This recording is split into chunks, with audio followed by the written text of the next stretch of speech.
Hello friends, ఎప్పుడో 2020లో వచ్చిన ఇస్మార్ట్ శంకర్కి దానికి సీక్వెల్గా డబల్ ఇస్మార్ట్ అయితే వచ్చింది భయ్య. టీజర్ అయితే వదిలినారు. టీజర్ గురించి మాట్లాడుకోవాలంటే మొత్తానికైతే బాగుందని చెప్పుకోవచ్చు భయ్య. దాని ఫుల్ డీటెయిల్గా ఇప్పుడు మనం మాట్లాడుకుందాం. ఫస్ట్ ఆఫ్ ఆల్ దీంట్లో మాట్లాడుకోవాలని ఏమైనా ఉండదంటే అది రామ్ పోతినేని యాక్టింగ్ భయ్య. వన్లో ఎంత ఎనర్జెటిక్గా అయితే పర్ఫార్మెన్స్ చేశాడు, ఈ దీంట్లో కూడా అలాగే పర్ఫార్మెన్స్ చేశాడు భయ్య. ఎక్కడ అయితే ఏం తేడా లేదు. ఆ డైలాగ్ డెలివరీ కానీ ఆయన యాక్టింగ్ కానీ మొత్తం వన్లో ఎట్లుండదు ఇప్పుడు కూడా అట్లే ఉండదు. సో అది చాలా బాగుంది భయ్య. ఏమంటే వన్లో కానీ టూలోనే కొంచెం బాగుంది. ఇక సెకండ్ థింగ్ వచ్చేసి భయ్య, మొత్తానికి అయితే విజువల్స్ అయితే కేకతున్నాయి భయ్య. ఎక్కడ వంక పెట్టుకునేకైతే లేదు. ఇస్మార్ట్ వన్లో ఉన్న దానికన్నా దీంట్లో ఇంకా అడ్వాన్స్ డెవలప్ అయితే చేశారు. విజువల్స్ అయితే సూపర్తో ఉన్నాయి. సినిమాటోగ్రఫీ కానీ మొత్తం అంతా వేరే లెవెల్లో. ఇంకా థర్డ్ థింగ్ ఏమంటే మనకి ఇప్పుడు ఈ టీజర్లో ఒక సాంగ్ అయితే వచ్చింది చూడు, ఆ సాంగ్ అయితే కిర్రాక్తో ఉండదు భయ్య. స్టెప్ అమ్మార్ అనుకుంటే అయితే నాకు తెలిసినంత వరకు ఈ సాంగ్ రిలీజ్ అయినాక మేబీ 100 మిలియన్స్ అయితే కొట్టచ్చు నాకైతే అనిపిస్తుంది. ఎందుకంటే మనీష్ శర్మ గారు అయితే కిర్రాక్గా ఇరగదీసినారు మ్యూజిక్ అని అయితే. పూరి జగన్నాథ్ అని అయితే ఒక పోస్ట్ అయితే చేశారు. ఈ మూవీకి ఆల్మోస్ట్ అన్ని సాంగ్స్ అయితే కంప్లీట్ కొట్టేశారు భయ్య. దాదాపు 4-5 ఉన్నట్టున్నాయి సాంగ్స్ అయితే. సో సాంగ్స్కి అయితే మీరైతే డౌట్ పెట్టుకోకండి, అన్ని కిరాక్ లెవెల్స్ అయితే ఉంటాయి. ఇంకా నెక్స్ట్ మాట్లాడుకోవాలంటే ఇందులో ఆలియా భయ్య కూడా ఉండబోతున్నాడు భయ్య. అంటే ఇటు చూసుకోవచ్చు మనం మళ్ళీ టీజర్లు వచ్చింది. అండ్ ఈయన వచ్చి ఒక స్పెషల్ రోల్ భయ్య. అంటే ఈ మూవీ స్టోరీకి ఇది ఒక ఇంపార్టెంట్ రోల్ అనమాట. అండ్ ఇంక ఇదైతే ఒక కామెడీ రోల్. ఇంకా ఆలియా కూడా ఉన్నాడు. సో ఇంకా కొంచెం మంచి కామెడీ కూడా ఉండబోతుందని అర్థమవుతుంది ఇప్పుడు ఆలియా నేను చూస్తుంటే. నెక్స్ట్ వచ్చి భయ్య ఇంకా విలన్ గురించి భయ్య, అంటే సంజయ్ దత్ గురించి మాట్లాడుకోవాలా.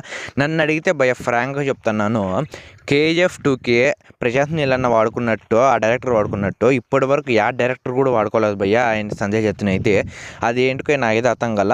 ఎవరైతే నిజం చెప్తాను, ఎవరైతే బాగా మంచిగా అయితే యూజ్ చేసుకోవాలి ఆయన అయితే. అంత ఏదో అల్లా టప్ప రోల్స్ అయితే ఇచ్చినారు.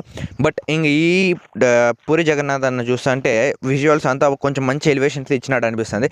బట్ నాకు ఇక్కడ ఏమనిపిస్తుంది అంటే ఈ ఎలివేషన్స్ అన్నీ ఒక యూత్ఫుల్ గ్యాంగ్స్టార్కి అయితే ఇచ్చింటే సరిపోతుంది భయ్య. అంటే ఇప్పుడు సంజయ్ దత్ గారి ప్లేస్లో వేరే ఏమన్నా యాక్టర్ని కొంచెం యూత్లో ఉన్నాయని ఏమైనా తీసుకొని సెట్ చేసింటే మంచిగా వర్కౌట్ అయితే అయింది భయ్య. చాలా బాగుండిండు.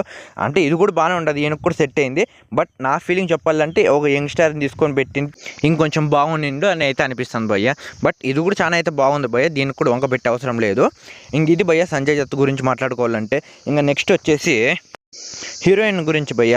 ఇస్మార్ట్ 1లో నా డబుల్ హీరోయిన్స్ ఉన్నారు, అందులో ఒకరు చనిపోయినారు, అది ఓకే. ఇంకా నెక్స్ట్ వచ్చేసి ఈ హీరోయిన్ అయితే ఉండాలా. బట్ హీరోయిన్ అయితే చేంజ్ అయిపోయింది. ఈమె హీరోయిన్ కాదు నాకైతే తెలియదు కానీ, బట్ ఈ అమ్మ ఉంటే స్టోరీ లైన్ అయితే అట్లే కంటిన్యూ అయితే అవుతుంది, లేకపోతే లేదు భయ్య, మొత్తం రివర్స్ అయిపోయి ఉంటుంది.